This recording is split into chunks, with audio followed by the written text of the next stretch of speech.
안녕하세요. 주와 말씀의 교회 말씀 묵상입니다. 오늘부터 요한복음의 말씀을 함께 묵상해 보기를 원하는데요. 화요일은 요한복음을 묵상하고 목요일에는 시편을 원래대로 계속 묵상하도록 하겠습니다.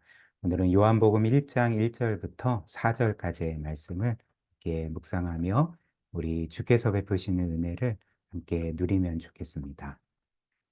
먼저 본문 말씀 제가 읽어 드리겠습니다. 요한복음 1장 1절부터 4절까지입니다. 태초에 말씀이 계시니라. 이 말씀이 하나님과 함께 계셨으니 이 말씀은 곧 하나님이시니라. 그가 태초에 하나님과 함께 계셨고 만물이 그로 말미암아 지은 바 되었으니 지은 것이 하나도 그가 없이는 된 것이 없느니라. 그 안에 생명이 있었으니 이 생명은 사람들의 빛이라. 아멘. 이 요한복음은 사람들에게 예수 그리스도께서 어떤 분이신지를 분명히 밝힘으로 이 복음서를 시작하고 있습니다. 물론 다른 공간 복음들, 특별히 마태복음이나 누가복음도 초반에 예수님께서 어떤 분이신지를 밝히며 시작하죠. 그러나 요한복음과 다른 점은 이렇게 마태복음이나 누가복음은 예수님의 족보나 예수님의 탄생 기사로 시작해서 그 예수님이 어떤 분이신지를 서서히 알려줍니다. 그러나 반면에 요한복음은 처음부터 예수님께서 영원하신 하나님이시자 창조주이심을 선포하며 이 복음서를 시작하고 있다는 거죠. 그래서 요한복음 1장 1절이 우리에게 이렇게 선포해 줍니다. 태초에 말씀이 계시니라. 이 말씀이 하나님과 함께 계셨으니 이 말씀은 곧 하나님이시라. 여기에서 말씀은 예수 그리스도를 가리키죠. 그런데 이 요한복음 1장 1절이 우리에게 알려주는 예수 그리스도에 대한 첫 번째 사실은 무엇입니까? 태초에 말씀이 계시니라. 즉, 예수님께서는 태초에 이미 계신 분임을 우리에게 알려주고 있습니다. 여기에서 태초라는 것은 이 시간이 시작된 그 순간을 의미합니다. 그리고 시간뿐만 아니라 이 세상 모든 것이 시작된 때, 그 처음 시간을 의미하는 거죠. 그 시간에 예수님은 계시니라. 여기에서 계시니라는 헬라어를 보면 이제 미완료형으로 되어 있는데요. 다시 번역하면 태초에, 즉 시간이 시작되던 그 시점에 말씀이신 예수 그리스도께서 이미 계셨다. 이미 존재하고 계셨다라고 우리에게 알려주고 있는 것입니다. 이는 무슨 의미일까요? 시간이 시작될 때 예수께서 이미 존재하셨다, 계셔왔다라는 것은 무엇을 의미하겠습니까? 제임스 패커가 하나님을 아는 지식에서 밝힌 것처럼 이 말씀의 의미는 예수님께서 시간 이전에 이미 존재하셨다는 것을 의미한다는 것입니다. 예수님께서 시간이 시작되기 이전, 즉 영원 전부터 존재하신, 즉 시간을 초월하시는 영원하신 하나님이심을 우리에게 선포해 주는 말씀이라는 것입니다. 따라서 시간조차도 예수님 이전에는 존재하지 않았고 예수님으로부터 나왔습니다. 예수님께서는 시간을 창조하셨고 시간은 예수님의 피조물일 뿐이라는 거죠. 따라서 말씀드린 것처럼 예수님은 시간을 초월하실 뿐만 아니라 모든 시간을 주관하시는 영원하신 하나님이심을 우리에게 알려주는 말씀인 거죠. 그래서 말씀이신 예수님은 어떤 분이실까요? 바로 영원하신 하나님이시라는 거죠. 영원하신 존재는 단 한 분밖에 없습니다. 하나님밖에 없습니다. 시간 이전에 계셨고, 시간을 초월하고 시간을 주관하시는 분은 오직 하나님이신데, 바로 예수님이 이런 하나님이시라는 거죠.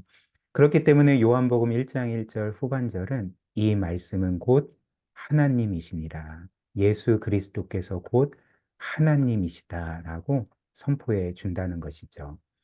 또한 요한복음 1장 1절은 우리에게 동시에 예수님이 하나님이실 뿐만 아니라 이 말씀이 하나님과 함께 계셨다. 이렇게 말씀해 주고 있지 않습니까? 이는 좀 헷갈리는 말씀입니다. 예수님께서 하나님이신데 동시에 하나님과 함께 계셨다. 이 말이 도대체 무슨 의미인가? 우리가 좀 혼란스러워할 수도 있지 않겠습니까? 근데 이 말, 예수님이 하나님이시지만 동시에 하나님과 함께 계셨다는 것은 또 다른 하나님이 계시다는 것을 보여주는 거죠. 그러니까 예수님도 하나님이시지만 예수님이 또 다른 하나님과 함께 계셨으니까 예수님도 하나님이시고 예수님과 함께 하신 분도 하나님이심을 우리에게 알려주는 말씀 아닙니까? 무엇을 보여줄까요? 삼위일체의 신비를 우리에게 보여주는 말씀인 거죠. 즉 성부와 성자께서는 영원 전부터 함께 계셨습니다. 그러나 두 위격, 이 성부와 성자는 한 하나님이신 거죠. 동일하신 하나님이신 거죠. 모든 면에서 동일하신, 즉 무한한 능력과 지혜와 권능과 영광과 모든 면에 있어서 동일한 하나님이시라는 것입니다. 그러나 이 동일한 하나님이신 성부와 성자께서는 영원 전부터 완벽한 교제와 연합을 이루고 계셨고 서로를 지극히 사랑하고 기뻐하고 영화롭게 하셨다는 것을 오늘 이 1절 말씀이 이 말씀, 즉 예수 그리스도가 하나님과 함께 계셨다라고 표현해 주고 있는 거죠. 알려주고 있는 거죠. 또한 이 말씀이신 예수 그리스도는 온 세상 만물의 창조주이십니다. 2절과 3절 다시 보실까요? 그가 즉 예수 그리스도가 태초에 하나님과 함께 계셨고 만물이 그로 말미암아 지은 바 되었으니 지은 것이 하나도 그가 즉 예수 그리스도가 없이는 된 것이 없느니라. 예수님으로 인해 이 세상 만물이 창조되었다. 이렇게 말씀합니다. 창세기 1장을 우리가 보는 것과 같지 않습니까? 하나님께서 태초에 천지 만물을 창조하실 때 어떻게 창조하셨을까요? 말씀으로 창조하셨죠. 근데 요한복음 1장이 알려주는 사실은 하나님이 이 세상 만물을 창조하실 때에 그 말씀이 예수 그리스도, 성자 하나님이셨다는 것입니다. 이렇듯 성자께서는 하나님의 말씀으로서 온 세상 만물을 창조하신 창조주임을 우리에게 또 선언해주고 있는 거죠. 그렇다면 이제 다음으로 요한복음은 이 예수님을 왜 예수 그리스도라고 말하지 않고 말씀으로 말하는가? 왜 예수님을 말씀으로 소개하고 있을까라는 거죠. 이는 그 배경이 있습니다. 이는 이유가 있는데요. 왜냐하면 사도 요한은 당시 헬라 문화권에 있던 하나님도 모르고 이런 기독교의 어떤 사상이나 구약 성경도 모르던 사람들에게 예수님께서 어떤 분이신지를 그들의 사상과 문화의 맥락에서 전하고 설명해 주기 위해서 이 예수님을 말씀으로 소개하고 있었던 것입니다. 특별히 요한복음 1장에 이렇게 예수님을 가리키는 말씀은 사실 헬라어로 로고스라는 단어입니다. 그리고 이 로고스라는 단어는 당시 헬라 철학에서 만물의 창조 원리를 가리키는 단어였습니다. 여러분들 원리라는 것이 무엇입니까? 제가 국어 사전을 찾아보니까 이렇게 정의를 해놨습니다. 사물의 근본이 되는 이치, 사물의 근본이 되는 이치. 즉, 이 원리라는 것은 무엇입니까? 어떤 것이 제대로 존재하고 작동하게끔 하는 그 법칙을 의미하는 거죠. 이렇듯이 이 세상 모든 것에는 원리가 있습니다. 예를 들면 가족의 원리가 있고요. 또 결혼의 원리가 있고요. 또 우리 인생의 삶의 원리가 있지 않습니까? 그리고 우리는 그 원리, 그것이 결혼의 원리든 혹은 가정의 원리든 삶의 원리든지 간에 그 원리를 따를 때에만이 복된 상태로 살아갈 수가 있는 거죠. 이것이 원리입니다. 그런데 오늘 사도 요한은 요한복음을 시작하면서 뭐라고 합니까? 이 예수 그리스도가 로고스다. 이 세상 만물의 창조 원리가 바로 이 예수님이시다라고 당시 사람들에게 예수님이 어떤 분이신지를 소개했던 것입니다. 그리고 예수님이 이렇게 온 세상 만물의 창조 원리가 되는 것은 어떤 면에서 당연하지 않습니까? 왜냐하면 예수님께서 만물을 창조하신 창조주시라면 당연히 만물의 존재 원리도 다른 누가 정하는 것이 아니라 예수님이 정하시는 거죠. 그리고 당연히 사람을 포함해서 만물은 예수님께서 창조하신 그 원리와 목적, 즉 로고스를 따라 존재할 때만이 가장 복될 수 있기 때문에 사도 요한은 이 예수님이 만물의 창조 원리인 로고스이시다라고 당시 사람들에게 그렇게 전했던 것입니다. 이를 잘 보여주는 것이 골로새서 1장 말씀인데요. 16절, 17절 한번 보십시오. 만물이 그에게서, 즉 예수 그리스도에게서 창조되되 하늘과 땅에서 보이는 것들과 보이지 않는 것들과 혹은 왕권들이나 주권들이나 통치자들이나 권세들이나 만물이 다 그로 말미암고 그를 위하여 창조되었다. 만물이 다 예수 그리스도로 말미암아 창조되었고 그분을 인하여서 창조되었을 뿐만 아니라 그분을 위하여 창조되었다라고 말합니다. 무슨 말일까요? 만물이 예수를 위하여 창조되었다는 것이 무슨 의미겠습니까? 그러니까 예수님께서 이 세상 만물의 존재의 목적이자 원리인 그 로고스시라는 거죠. 따라서 17절, 또한 그가 만물보다 먼저 계시고 만물이 그 안에 함께 섰느니라. 이 세상 만물이 예수님으로 말미암아 창조되었을 뿐만 아니라 예수님 안에서 함께 섰다고 말합니다. 여기에서 섰다라는 헬라어 단어는 이제 존재한다. 그 예수 그리스도 안에서만 온전히 존재할 수 있다. 이런 말이죠. 무슨 말일까요? 예수님이 이 세상 만물의 창조의 원리이신 로고스이시기 때문에 그 만물이 그리스도 안에 있을 때에만이 온전히 존재할 수 있다는 것을 알려주는 말씀인 것입니다.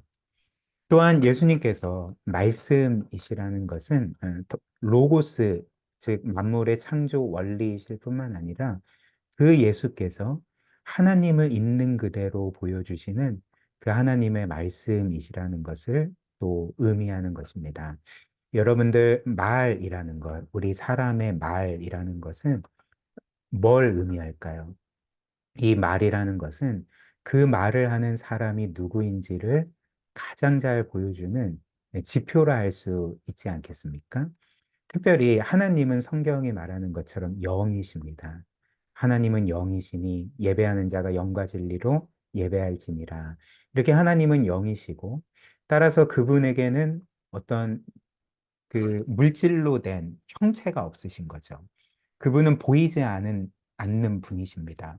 그렇다면 하나님께서 영이시고 우리 눈에 보이지 않기 때문에 우리는 하나님이 어떤 분이신지를 어떻게 알 수가 있겠습니까? 즉, 우리가 그분을 알 수 있는 방법은 그분의 말씀으로 그분을 알 수 있다는 거죠. 그분이 우리에게 하시는 그 말씀으로 우리는 하나님이 어떤 분이신지를 알 수 있는 것입니다. 그런데 오늘 성경은 뭐라고 말합니까? 예수님이 말씀이시다. 하나님의 말씀이시다. 무슨 말일까요? 예수님은 보이지 않는 하나님을 우리에게 있는 그대로 나타내 주시고 알려주시는 그분의 말씀이라는 거죠. 그래서 요한복음 1장 18절이 이렇게 말합니다. 본래 하나님을 본 사람이 없으되, 네, 당연하지 하나님은 영이시기 때문에 이렇게 하나님을 본 사람이 없으되 아버지 품속에 있는 복생하신, 즉 그분의 외아들이신 하나님이, 즉 예수 그리스도가 성부 하나님을 나타내셨느니라. 무슨 말일까요? 하나님의 아들이신 예수 그리스도가 그 성부 하나님이 어떤 분이신지를 우리에게 보여주시는 분이라는 거죠. 그래서 요한복음 14장 8절과 9절을 보면 예수님이 또 이렇게 말씀하셨습니다. 빌립이 이르되 주님 아버지를 우리에게 보여주옵소서 그리하면 족하겠나이다. 이런 요청에 우리에게 성부 하나님을 보여주십시오라는 요청에 예수님이 이렇게 말씀하셨죠. 예수께서 이르시되 빌립아 내가 이렇게 오래 너희와 함께 있으되 너가 나를 알지 못하느냐? 나를 본 자는 아버지를 보았거늘 어찌하여 아버지를 보이라 하느냐? 뭐라고 말씀하십니까? 나를 본 자는 아버지를 보았다. 예수 그리스도를 본 자는 성부 하나님을 보는 것이다. 즉 예수님이 성부께서 어떤 분이신지를 드러내시는 그분의 말씀이기 때문에 우리는 보이지 않는 하나님을 육체를 가지고 이 세상을 사셨던 예수 그리스도를 볼 때 정확히 알게 된다는 것이죠. 또한 요한복음에서 예수님은 자신을 가리켜 계속 헬라어로 에고 에이미라고 자신을 부르셨습니다. 이는 영어의 그 I am에 해당되는 단어인데요. 그런데 이 에고 에이미는 당시 그 헬라인들이 쓰지 않던 표현입니다. 문법상으로 이런 표현을 쓰지 않았습니다. 그런데 예수님은 특이하게도 자신을 에고 에이미라고 계속적으로 부르시고 소개하셨다는 거죠.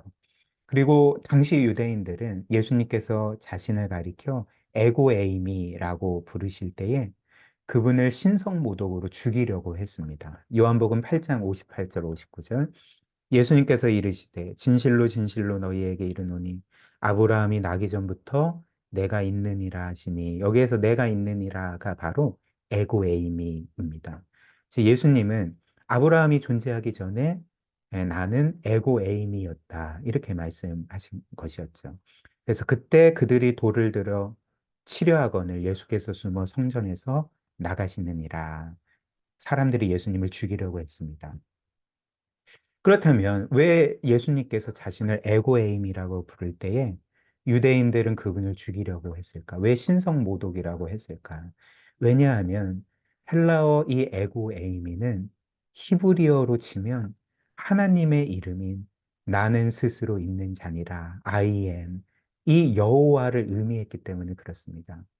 그렇기 때문에 예수님은 당시 그 사람들을 향해서 내가 에고에임이다라고 부르셨을 때 이렇게 말씀하신 것과 같았다는 거죠.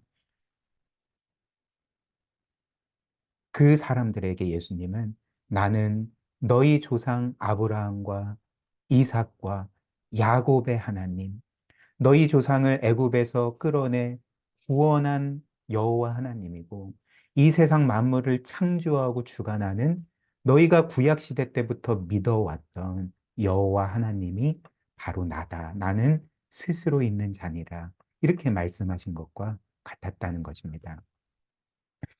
사랑하는 여러분, 오늘 이 성경이 우리에게 알려주는 것처럼 예수님은 말씀이 육신이 되어 우리 가운데 오신 즉 하나님이시지만 사람이 되어 이 세상에 오신 여호와 하나님이십니다. 따라서 예수님은 하나님께서 어떤 분이신지를 우리에게 직접 보여주신 분이라는 거죠. 그렇다면 요한복음 전체를 통틀어서 우리가 확인할 수 있는 예수님께서 우리에게 보여주신 하나님은 어떤 분이실까요? 그분은 온 세상의 창조주이시자 주관자이시자 만왕의 왕이시 뿐만 아니라 우리를 지극히 사랑하셔서 우리와 같은 죄인을 구원하시기 위해서 자신을 무한히 낮추시고 사람이 되어 이 세상에 오신 분이시라는 것입니다. 그리고 더 나아가 우리를 사랑하셔서 우리의 모든 죄에 짊어지시고 십자가에 못 박혀 죽으신 분이었던 거죠. 즉, 이 예수께서 우리에게 보여주신 진짜 하나님, 진짜 여호와 하나님은 우리를 그분의 생명보다 더 사랑하시고 우리를 그분의 아들의 생명보다도 더 귀하게 여기신 우리를 구원하신 그 하나님, 이 하나님이 바로 우리가 구약을 읽으면서 그렇게 늘 본 여호와 하나님, 진짜 하나님이시라는 거죠. 우리 함께 말씀 기억하며 기도할까요? 오늘 짧은 이 네 구절의 말씀이 우리에게 알려준 사실이 무엇일까요? 예수님은 영원하고 무한하신 하나님이시라는 것, 창조주 하나님이시라는 것. 따라서 우리가 마땅히 예배하고 순종해야 하고 영화롭게 해야 될 분이라는 것. 그러나 동시에 우리를 사랑하셔서 우리를 구원하시기 위해 자신의 생명까지 아낌없이 내어주신 분이라는 것을 오늘 말씀이 우리에게 알려주었습니다. 따라서 우리도 평생에 이 예수님께 합당한 영광과 예배와 감사와 사랑과 순종을 드리도록 이런 우리로 그렇게 빚어가 주시고 이렇게 살아갈 수 있는 힘을 우리에게 주시도록 우리의 말씀 기억하며 함께 기도하도록 하겠습니다.